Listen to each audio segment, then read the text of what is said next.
अहंकार के विसर्जन का भगवान कृष्ण ने कौन सा विज्ञान दिया, उसी की चर्चा आपसे करना चाहता हूं, जिससे आपको इस जीवन की सारी संपदा मिल सकती है। नो क्रिया कांड, नो कर्म कांड, नो पूजा, नो पाठ, नो मंदिर, नो मस्जिद, नो गुरुद्वारा, ताकि बात तुम्हारी समझ में आ जाए। सिर्फ आपको समझाने के लिए कहा गया है, क्योंकि आपकी जिंदगी इन तीन तलों पर हमेशा संचालित होती है।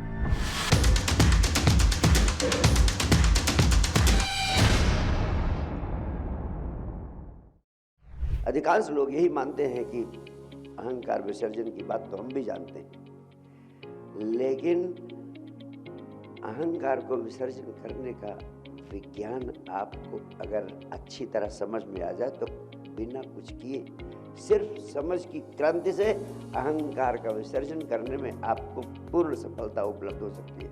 अहंकार विसर्जन का अर्थ भगवान कृष्ण कहते हैं कर्तापन का विसर्जन कर देना। यही उनकी पूरी गीता के संदेश का मूल है। कर्तापन का अर्थ है करने वाले आप।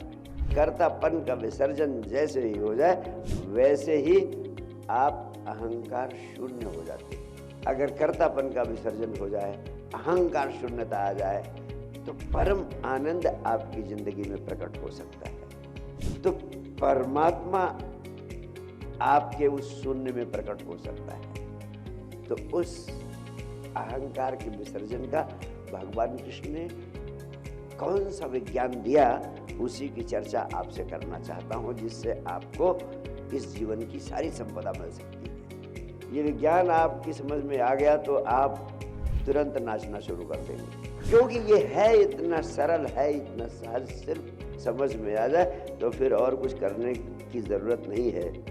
नो क्रिया कांड, नो कर्म कांड, नो पूजा, नो पाठ, नो मंदिर, नो मस्जिद, नो गुरुद्वारा। भगवान कृष्ण कहते हैं सिर्फ समझ से सारा काम हो सकता है।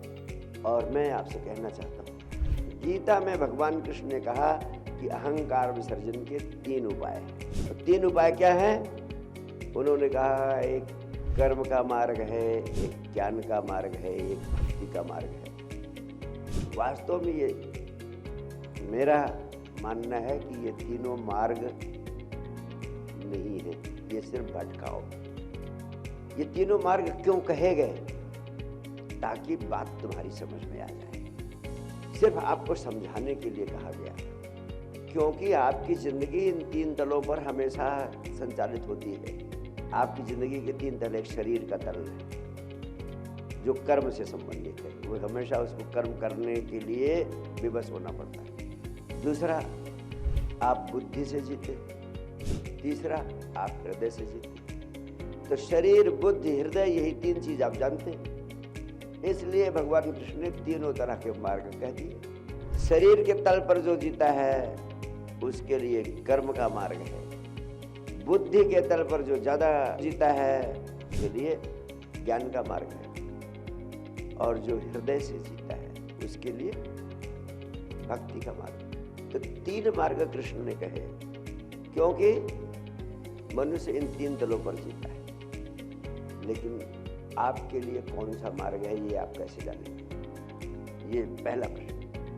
तो जिन्होंने जाना उन्होंने कहा कि कोई व्यक्ति कर्म प्रधान होता है, कोई बुद्धि प्रधान होता है, कोई हृदय प्रधान होता है। तो आप पहले तो ये जाने कि आपके भीतर किस चीज की प्रधानता है। आप के जीवन में कर्म ज्यादा प्रधान है या बुद्धि प्रधान है या हृदय प्रधान? जैसे मैं आपसे पूछूं कि कितने लोग ऐसे हैं जो सोचते हैं कि वह कर्म प्रधान है, हाथ उठाए। ऐसे 5-7 हाथ उठाए, 5-7 कर्मयोगी हैं। और कितने ऐसे लोग हैं जो सोचते हैं कि वो जिंदगी में बुद्धि को ही ज्यादा महत्व देते हैं, तर्क को महत्व देते हैं, बुद्धि से ही संचालित होते हैं। हाथ उठाए। इसमें भी मुश्किल से 4-5 हाथ उठे। अच्छा, अब कितने ऐसे लोग हैं जो सोचते हैं कि हृदय से जीते हैं और हृदय प्रधान है? हाथ उठाए। इसमें ज्यादा हाथ उठे। आप सब लोग भ्रम में हैं।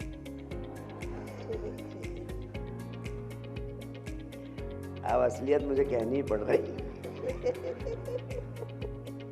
पहली बात तो कोई सरलता से तय नहीं कर सकता कि मेरा मार्ग कौन सा मार्ग है, क्योंकि हर व्यक्ति तीनों तलों पर जीता है, तीनों का उपयोग करता है, कर्म का भी, बुद्धि का भी, हृदय का भी। तो कौन सा प्रधान तल है उसका, उसे कम पता चलता है। मोटे तौर पर अधिकांश लोगों को पता चल जाता है कि मैं इस मार्ग को प्रधानता देता हूं। अगर आपको पता चल जाए कि आप हृदय प्रधान हैं, तो मेरा कहना है हृदय प्रधान व्यक्ति हृदय के रास्ते से शुरू करें, भक्ति मार्ग से शुरू करें। शुरू करो किसी एक मार्ग से।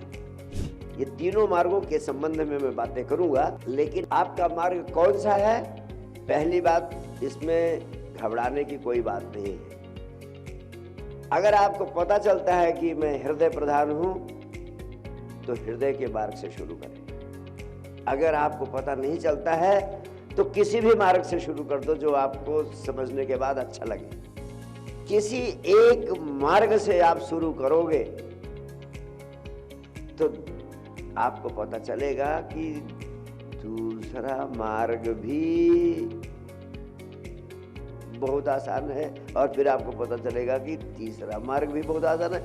एक मार्ग पर चल लेने से फिर तीनों मार्गों पर चलने का स्वाद आपको मिल जाएगा। मैं आपसे कहना चाहता हूँ, तीनों मार्ग अलग अलग नहीं हैं। जैसे आपके जीवन में ये तीनों डायमेंशंस बिल्कुल जुड़े हुए हैं, संयुक्त हैं, वैसे ही तीनों मार्ग संयुक्त हैं, इनमें कोई भेद नहीं है। ये तो नासमझ लोग हैं, वो कहते हैं कि मैं कर्म योगी हूँ, मैं ज्ञान योगी हूँ, मैं भक्ति योगी हूँ। वास्तव में जो इस तरीके से अपने को समझता है वो योगी है ही नहीं।